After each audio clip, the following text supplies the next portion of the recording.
दुर्गा सप्तशती का 9वां अध्याय वह क्षण है जब अधर्म को ऐसा वरदान मिलता है कि हर प्रहार उसे और बढ़ा देता है। इस अध्याय में रक्त बीज का प्रसंग आता है, जिसके रक्त की हर बूंद से नया असुर जन्म लेता है। यह अध्याय हमें बताता है कि कुछ समस्याएं बल से नहीं बल्कि विशेष शक्ति से ही समाप्त होती हैं। अब आइए दुर्गा सप्तशती के अध्याय 9 के भावार्थ को श्रद्धापूर्वक समझते हैं। ध्यान। उन अर्धनारीश्वर का रंग बंदूक पुष्प और सुवर्ण के समान रक्त पीत युक्त है। उनकी भुजाओं में सुंदर स्फटिक की माला, पाश, अंकुश और वरद मुद्रा सुशोभित है। उनका आभरण अर्धचंद्र तथा वे 3 नेत्रों से शोभायमान हो रहे हैं। ऐसे अर्धनारीश्वर की मैं शरण में हूँ।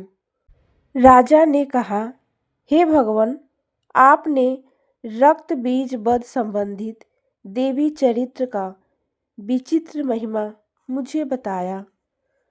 रक्त बीज की मृत्यु के पश्चात क्रुद्ध शुंभ और निशुंभ ने आगे क्या किया? अब मैं उनका वर्णन सुनना चाहता हूँ। तब ऋषि ने राजा से कहा, हे राजन, युद्ध में रक्त बीज तथा अन्य राक्षसों के हनन से शुंभ निशुंभ के क्रोध की पराकाष्ठा हो गई।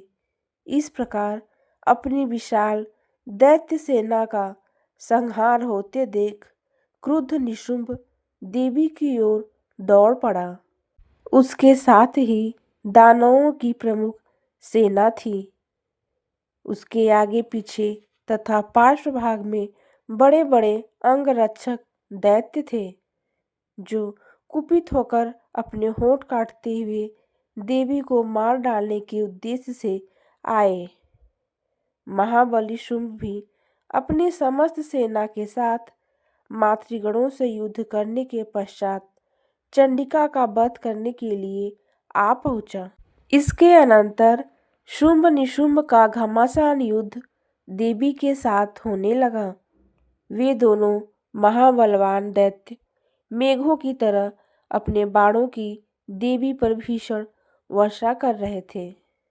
उन दोनों के निक्षिप्त बाणों को चंडिका ने अपने बाणों से काटकर शस्त्रों द्वारा उन राक्षसों के अंगों को पीड़ित कर दिया। तब निशुंभ ने तेज धार वाली तलवार और चमकती हुई ढाल लेकर देवी के वाहन सिंह के मस्तक पर आघात किया। अपने वाहन सिंह के प्रहारित होने पर देवी ने क्षुरप्र नामक बाण के द्वारा निशुंभ की उस तलवार को काट गिराया तथा अष्ट रजत जड़ित ढाल को भी टुकड़े टुकड़े कर दिया। ढाल और तलवार से रहित होकर उस दानव ने शक्ति का प्रयोग किया, किंतु चक्र के द्वारा देवी ने उस शक्ति को 2 खंड कर दिए। तब निशुंभ क्रोध से तिलमिला उठा और देवी का वध करने के लिए अपना शूल संभाला, किंतु देवी ने उस शूल को मुक्के की मार से ही चूर्ण कर डाला। तब उसने अपनी गदा को घुमाकर देवी पर आघात किया, परंतु वह गदा देवी के त्रिशूल से कटकर नष्ट हो गई। इसके अनंतर वह दैत्य हाथ में फरसा लेकर देवी की ओर बढ़ा। तब देवी ने अपने बाणों की वृष्टि से उस दैत्य को धराशायी कर दिया।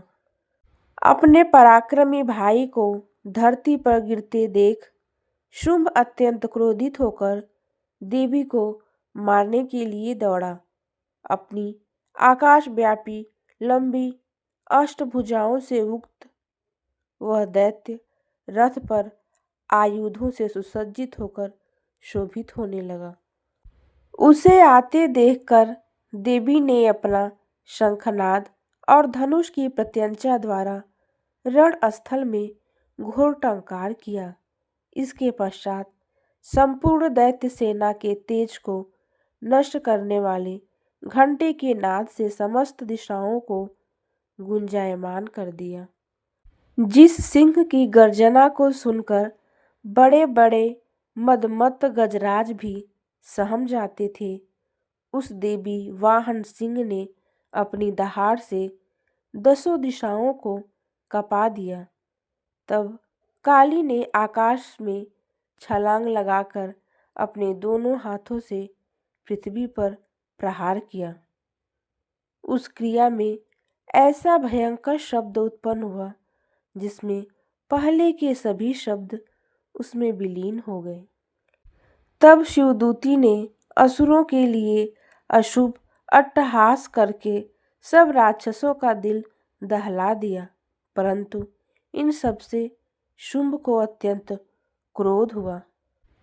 उस समय देवी ने शुंभ को लक्ष्य करके कहा, ओ दुरात्मन, खड़ा रह, खड़ा रह।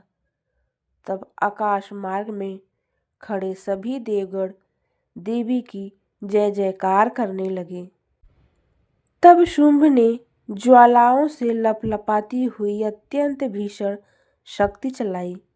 अग्निमयी पर्वत के सदृश उस भयंकर शक्ति को देवी ने बड़े भारी लुआठी से दूर कर दिया।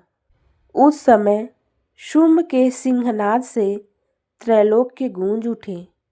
हे राजन, उसकी ध्वनि से ऐसा प्रतीत हुआ मानो वज्रपात हुआ हो, जिसमें अन्य सभी शब्द समा गए। शुंभ तथा देवी के परस्पर चलाए हुए बाणों को दोनों प्रतिद्वंदियों ने अपने बाणों द्वारा सैकड़ों और हजारों टुकड़े कर डाले। तब क्रुद्ध होकर चंडिका देवी ने शुंभ पर अपने त्रिशूल से प्रहार किया।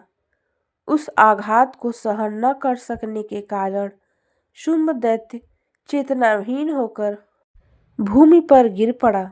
इतने में ही निशुंभ की चेतना लौट आई और उसने बाणों की वर्षा करके देवी काली तथा उनके वाहन सिंह को घायल कर दिया। फिर उस असुरराज ने अपने 10,000 हाथों को पैदा करके चक्रों के आघात से देवी को आच्छादित कर डाला। तब असह्य पीड़ा निवारणी देवी दुर्गा ने क्रुद्ध होकर अपने बाणों से उन चक्रों तथा बाणों को काट दिया।